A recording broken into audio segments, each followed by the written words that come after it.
Hello everyone and welcome back to a brand new video and welcome to round 7 of our F125 Aston Martin career mode. Yes, if you missed out on the video that went live yesterday from Miami, I would highly recommend going back and checking it out. It was a race of two halves. The first went terribly. The second half went a little bit better. Unfortunately, it didn't go better enough that we were able to score points. So, 2 of the last 3 Grand Prix, actually, we have failed to score in. So, we need to try and return to kind of a point-scoring way inside this series. But quickly as well, a massive thank you to everybody for the continued support on the channel. We've smashed through 8,000 subscribers at the moment. We're well on our way towards 9k. So if you are enjoying this series, please do make sure you hit that sub button as well. It would be greatly appreciated. Taking a look though at our World Championship, a very similar story to what we've seen IRL so far in 2025. Oscar Piastri leading, but Lando Norris and Max Verstappen not a million miles away. With that bad result last weekend, we have been relegated to P6 in the standings, just behind Hamilton and Yuki Tsunoda. The team is down to P5 as well, after both Mercedes scored some good points. Fernando Alonso is building up good momentum at this stage of the campaign as well, but definitely, yeah, we need to be scoring more and more. Having a look at the performance chart, I'm going to try and make sure I show this off a little bit more. You can see we built up a bit more of a buffer ahead of those kind of backmarker teams, if you will, inside this game. We're still pretty close on performance with Mercedes and Ferrari as well, but we need to try and keep the momentum going over the next few races. As you can see, we've got 4 upgrades on the car, 2 each for myself and Fernando Alonso, so we're doing a pretty good job with it early on this campaign as well. But yeah, without further ado then, let's head back here to Imola. Welcome along everybody to Imola, just down the road from Ferrari HQ, and they know a thing or two about pace, and pace today is king. It's qualifying day, and it's great to have you with us. Well, of course, with the news yesterday that Lance Stroll wasn't going to be able to compete in the Spanish Grand Prix IRL, you know, Aston Martin, if you need a driver and you don't think Felipe Drugovich has got what it takes, then, well, I am available. Just give me a couple of weeks warning so I can prepare myself ready for, I believe it's Canada up next, isn't it? IRL in Formula 1. I'm sure we'll have overtaken the real-life Formula 1 season long before they get to Montreal. But as we make our way, though, in towards qualifying then, top times I think we're going to see down kind of in the 1:14s. All of practice was very rainy, so as we head into qualifying, these are kind of our first dry laps of the weekend. But hopefully they're going to be quite quick. I feel like the car should suit this circuit fairly well. I don't think it's going to be its best track in the world. Based on current performances, I'm looking forward to Monaco. Down in towards the final couple of corners then. This first lap has felt fairly tight. It's felt like a decent benchmark. What do you think with the new kind of understeer that you get inside this game? Those final couple of turns can be quite difficult to nail. As we're going to run a 15.8, we go P16. Slower than Fernando, but both of us appear to be struggling. Well, predicted lap times then have been a lot quicker than we were expecting here. Lando Norris, I believe, is on a 1:14.2. I thought we might see like a 14.8 or something. But both Aston Martins then down 16th or lower so far in this session.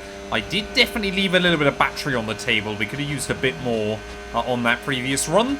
So we're going to see what we can do this time around then. Let's throw in the car down. Oh, plenty of curb through the first part of the chicane already. Oh, finding 3/10 though. As I've just remembered, you cannot use that exit curb. Franco Colapinto obviously binned it on the exit of that chicane a few weeks back.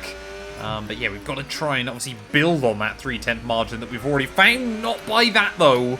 The curbing around here now is so much more brutal than it used to be. And well, that 3/10 margin, as we try and find more time, is completely evaporated by the time we get up towards the top of the circuit there, down in towards Aqua Minerale. Nice straight line braking there, attack the curbing on the exit, a little bit of a tidier run as we make our way back up the hill. Will we see Alonso improve? Yes, he has. But are we going to be able to try and join him there a little bit further up the grid? He's only on P15. Why is the Aston Martin so slow around this venue at the moment? This is very peculiar. It's down in towards the final couple of corners then. Oh, again running wide. This is not good. We've definitely been panicking on this run then. Nice and tidy on the throttle on the exit. We're still 16th and 17th. We beat Fernando. That is awful for the team. There we are then. Lando Norris will claim pole position ahead of Oscar Piastri there at a 1:14.3. Your top 3 in your World Championship, your top 3 on qualifying. But it's both McLarens followed up by both Red Bulls. Hamilton getting the jump on both of the Mercedes cars. Charles Leclerc is in a sour sandwich down in P13, so not a great run by him. But apparently, apart from Alpine, we are the second slowest car this weekend, and I've got no idea why. It's going to be a tough crawl back through the field. Well, today's venue has a full name that is perhaps lesser known than its informal one. So today, we're at Imola, or to give it its official title, the Autodromo Internazionale Enzo e Dino Ferrari, named after their legacy. A beautiful tribute at a beautiful circuit. It's time, everyone, for the Emilia Romagna Grand Prix. One lap of Imola, anti-clockwise of course, unlike most Formula One circuits, will take our drivers round 3.1 miles of track. 19 turns, 9 right-handers and 10 to the left. Drivers will need to be precise at the hairpin at turn 7, given the subsequent uphill section. Without a good exit from that corner, they'll lose a lot of time on that stretch.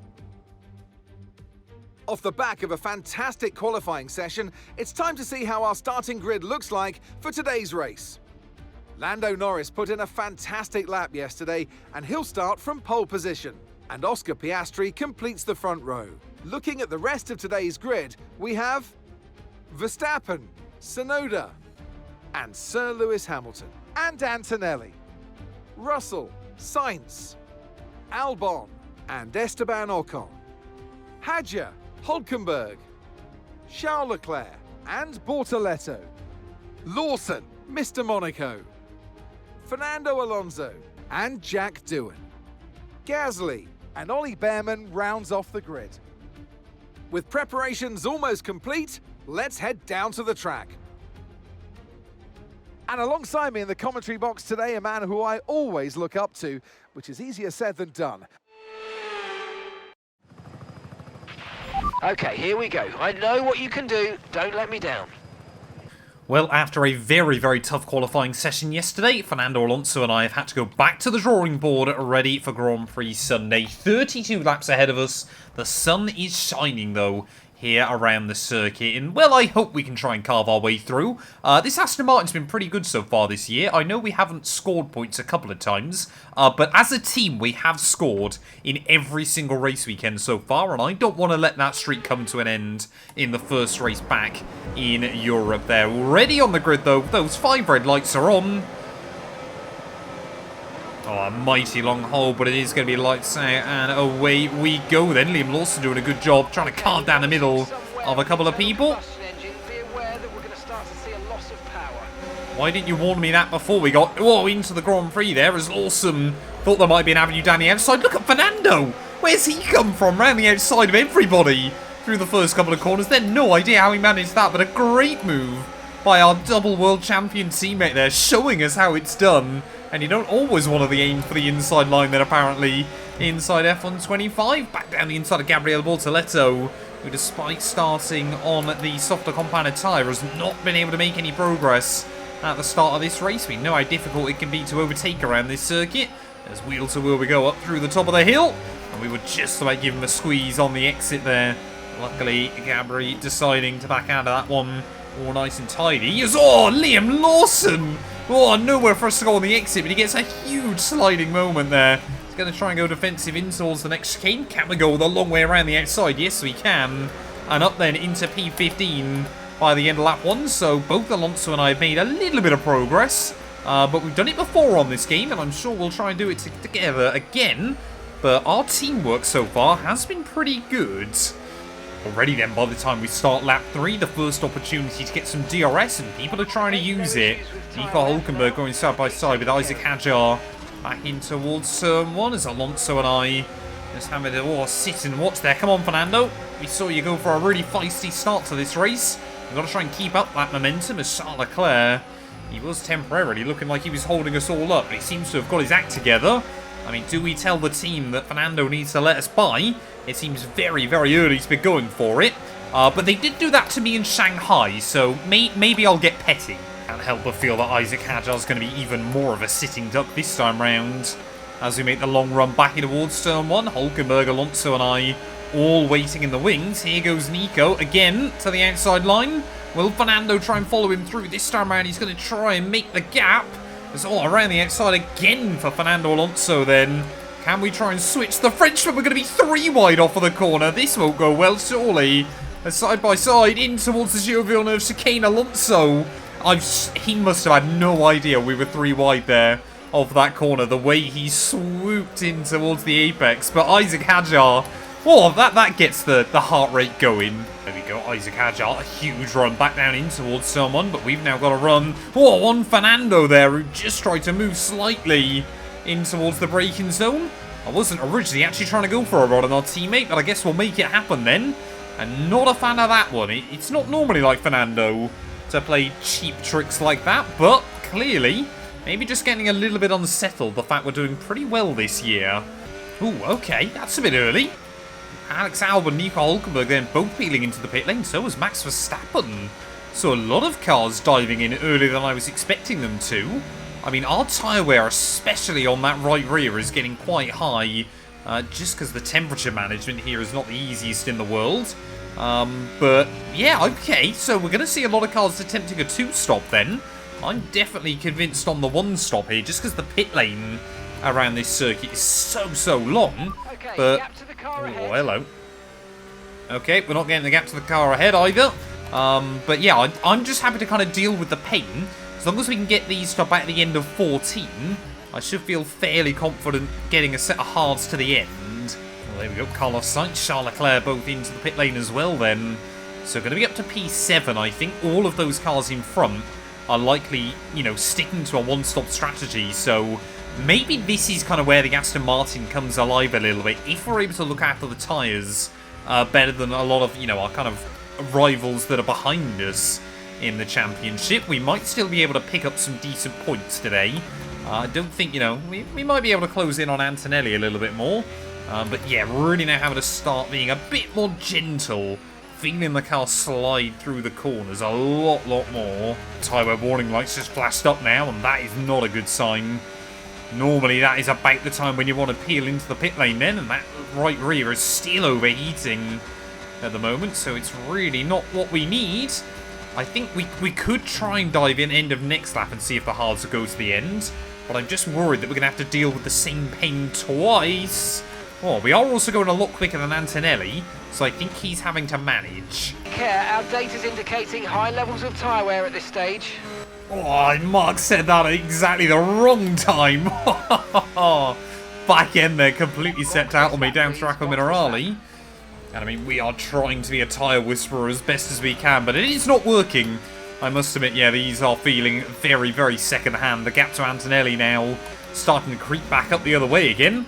So we are definitely going to take the opportunity to peel into the pit lane at the end of this one. But Russell's in. We've seen a Ferrari, and that must be obviously Hamilton and Tsunoda also in, as well as one of the McLarens there, as turning those tyres into 50 pence pieces. Verstappen obviously will fly back past us then, and maybe this is what Alpine and VCarb have aimed to do as well today. Us 3 teams seem to be the worst here, so we need to obviously try and open up the strategy one way or another this afternoon. But we are going to re-emerge them right down towards the rear of the field. Isaac Hadjar also into the pit lane, but I think we're going to be behind, I believe it's Ollie Behrman. Yes, it is. So Behrman's going to come out ahead of me. Pit strategy complete. See these tyres through to the end now. Luckily, we're still ahead of Bortolesso, though. But yeah, we've got to try and use this lap then to get an undercut on Antonelli, as immediately the tyres feel so much better. Well, I do feel a little bit sorry for those drivers that have had to stay out the extra lap. Your Alonso's, your Antonellis, and a couple of others in this Grand Prix. But hopefully, we're going to be even closer to Andrea Kimi as he makes his way back out onto the circuit then. There is the Mercedes man, and well, we're not quite going to undercut him. Around with the RS modes in the MFD, or lift sometimes and ease onto the brake pedal for some manual recharge. Just nudge a wheel through the gravel trap ever so slightly on pit lane exits. It looks like Gasly has got the jump on our teammate as well then. So, yeah, the undercut here was worth about 3 seconds alone in one lap. But we need to try and find a way back around Kimi. But we are both closing in on his F2 teammate, Ollie Behrman. As there goes Antonelli, making the move then on his old teammate, Ollie Behrman, back on the run towards turn 1. Fairly simple one then for the Mercedes. Now he's got those tyres fired up. Might be the closest we get to Kimi Antonelli by the end of the afternoon, because of course now he's got a 1-lap advantage over me. That is going to be very, very difficult. Well, the team are asking me to save up battery charge at the moment, but I don't think we're going to have an opportunity to, as we need to try and find a way back around Ollie Behrman on the run towards turn 1. 1 second now, well done. Let's try and get past in the DRS zone. I can't do everything, Mark. I've either got to save battery or go for overtakes, and I'm going to choose the second one as well, just like Alonso. Behrman there tries to move left slightly on the way into the braking zone.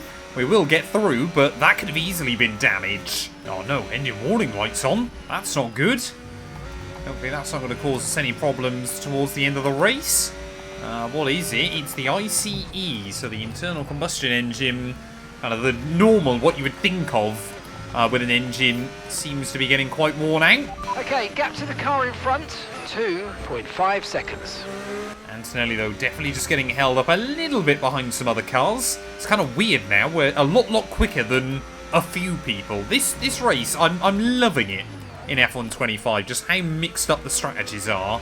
We've got yellows. Someone's breaking down. I believe that's Esteban Ocon in his Haas car then that's ran into problems a little over half distance here. And could that be a safety car in this Grand Prix? It looks like they're retiring. Not what the Frenchman would have wanted today. Of course, Haas, a customer team of Ferrari, so never good to see Italian power fail at one of their home races. Oh, there we go. Albon diving into the pit lane. So will Nico Hülkenberg and Charles Leclerc and Max Verstappen. So we're going to be back up then inside your top 10.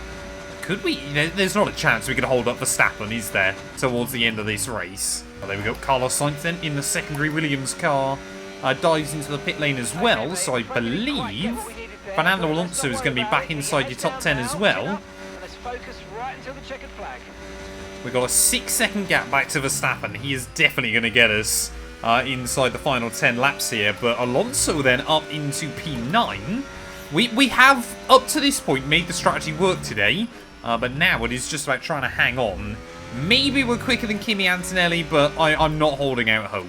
Oh, that's not what you want to see. Verstappen, new fastest lap of the day there. We set a new PB, but the Dutchman, yeah, is going 2 seconds a lap faster than me. Again, though, I don't want to get too optimistic, but we are going quicker than Kimi. You've got to feel a little bit for Max Verstappen today. All of his competitors have done a one-stop strategy, and he has just been left out here trying to attack on a 2-stop there. Red Bull, I think, expected him to do miracles this weekend, but yeah, the Dutchman now not even going to bother fighting it. There's no point. Goodbye, Max. Up then into P7 he will go, but we are setting quicker lap times than both Mercedes cars. Maybe if Verstappen and Russell kind of slow each other down towards the end, that could help us out. I definitely feel like Kimi Antonelli is going to be possible. As behind us, Alonso, he's got a 4-second gap to Leclerc. That could be quite tight as well by the end of the race. But it is now just your big 5 teams once again making up your top 10. Well, Verstappen's advantage will get less and less every single lap. And I made sure that we've stayed inside the DRS range of the Dutchman. It's not going to give us a huge help, but it will certainly just give us a couple of extra tenths on our pursuit of Andrea Kimi Antonelli towards the end of the afternoon. As well, around the outside of him, the Dutchman will go. Again, though, we might have to start being a little bit more careful with the tyres pretty soon. But, of course, we just want to try and beat one Mercedes. We are, they are our big competition in the World Championship right now. So any points we can take out of them could be huge by the end of the year. But less than 5 laps to go then, and we are finally tucked up in the DRS range of Andrea Kimi Antonelli here. Looks like Leclerc has got the jump on our teammate as well, so we've lost 1 point there. Oh, hopefully we will gain 2 points here, though. Not with lines like that out of the final corner. Kimi Antonelli, I'm sure the home crowd will be wishing him on towards the end of the GP. George Russell, the gap to him is down to about 6 seconds. So unless he makes an error, well, I don't think we'll see him by the end of the afternoon. But, yeah, again, you just notice how bad the dirty air is when you get tucked up behind the car in front. So good. I know I keep hyping it up, but F1 25 is such a good step in the right direction. It's kind of a shame they finally figured out the ground effect cars, just as this generation's coming to an end. I really hope they don't mess up next year's game again. Oh, Antonelli. Just see him get a big wobble there up over the top of the hill. That'll bring us a little bit closer. We're going to have to save up just a little bit more battery, though, before we can do anything, as has Russell stayed in the DRS range of Verstappen. I don't think he has, so maybe now, if we try and use everything we've got here, we can try and get a run along today. Kimi Antonelli. Manage your tyres. 3 laps remaining then in this Grand Prix, and the Aston Martin team can celebrate something here, as around the outside we will go, and we're up nearly 10 places in this race. The car had no pace in qualifying, but it has come alive come Sunday. Oh, with just 1 lap to go then, the tyre wear warning light has flashed up as well in this Grand Prix. And, well, the car's starting to light up like a Christmas tree here. But I tell you what, Kimi Antonelli behind me, he is not done with this battle just yet. Has he just saved a little bit more battery to give himself a shot into the final lap here? We've both still been going quicker than George Russell there, but with a wobble like that out of the final corner, that won't do ourselves any favours. We'll try and break the toe, but it is all for naught as Antonelli will fly back past us on the run back in towards that first corner. Nothing I could have done in that scenario, and unless he makes another mistake here on this last lap, I struggle to see a way in which we're going to get back past him. At the front of the order, well, I've been watching it on the minimap all day. McLarens are battling like there's no tomorrow. I've got no idea, though, which one it is that is going to claim the victory today, because I believe they're still pretty much nose to tail here and have been throughout most of the Grand Prix.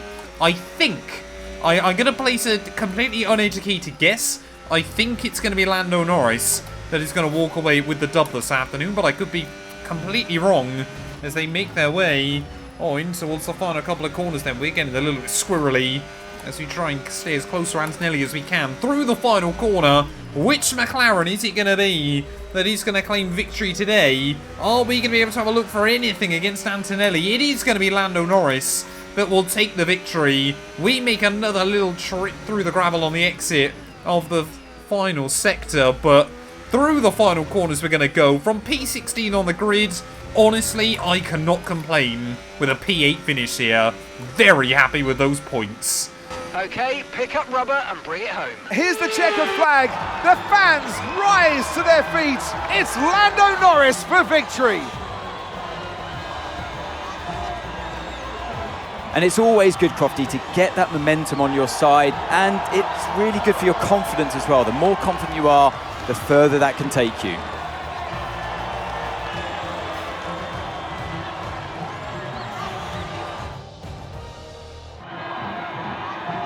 And once all the hard work is over, and after lap of brilliant racing, it's time now to celebrate with our podium trio.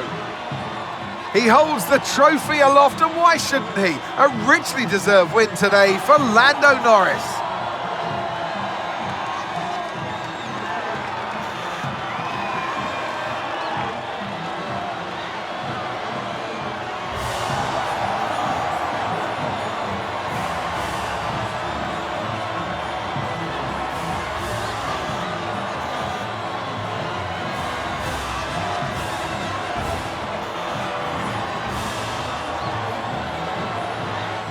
Well, there we are then. Lando Norris will claim victory here. Pole position and the race win. It all looked very straightforward for the Brit. But yeah, Oscar Piastri absolutely ran him right to the bitter end there. Yuki Tsunoda, very good drive to P3. A little bit overshadowed by Max Verstappen's botched strategy, but still did very, very well to pick up the points for Red Bull. Hamilton in fourth ahead of the Dutchman, with both Mercedes, myself, Leclerc and Alonso rounding out your top 10. I believe a bit like Jeddah, kind of all of the teams you would expect to score did today, but sadly no real surprises for anybody else there. Carlos Sainz did pretty well to get close to Alonso by the end, but ultimately, yeah, Fernando from 17th on the grid there, able to pick up a point.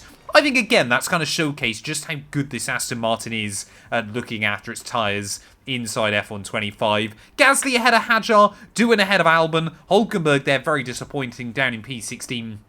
with Gabriele Bortoletto rounding out your finishes. Esteban Ocon, the only driver that failed to see the checkered flag today. What does that do to our championship standings? Well, it means the gap at the top now down to just 3 points between Norris and Oscar Piastri. Max Verstappen still in third there, just ahead of Hamilton, who loses a little bit of ground to Yuki Tsunoda. We lose a few points in our buffer against Russell and Antonelli, and Alonso now 1 point back from Pierre Gasly as well. He should definitely get up to 10th by the end of the year. Constructors-wise, McLaren still dominating out in front, ahead of Red Bull, who are safely ahead of Ferrari. Sorry, Mercedes and Aston Martin now that gap up to 19 points, but one still in it between Haas and Williams behind us. Thank you all so much for watching, and we'll be back tomorrow, ready for the jewel in the crown. We'll be back for the Monaco Grand Prix. You guys do not want to miss that.